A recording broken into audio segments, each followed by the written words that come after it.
विधानसभा निवडणुकीसाठी महाविकास आघाडीचा formula ABP माझाच्या हाती लागला।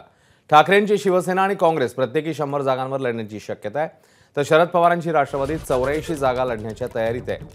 288 पैकी 4 जागा मित्रपक्षांना सोडल्या जातील अशी माहिती आहे।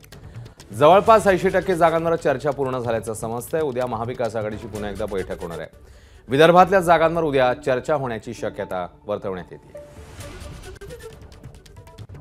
जागाच नाही आमच्याकडे, तिथे तिथे सोडून दिली म्हणजे काय तसं कुठल्या जागेवरती खूपच खेचाताण आहे असं आमच्यात। म्हणजे मला पहिलं हे खूप आनंद होतोय की कुठेही ताणाताणी नाही आहे की हा त्याच्यावर चिडलाय तो त्याच्यावर चिडलाय, असं काहीही नाही आहे। खूप आनंदाची गोष्ट आहे। तिघांच्याही मनात एकच आहे की विनेबिलिटी हा फॉर्म्युला ठेवूया, पक्ष कोण उमेदवार कोण इज नॉट द फॉर्म्युला।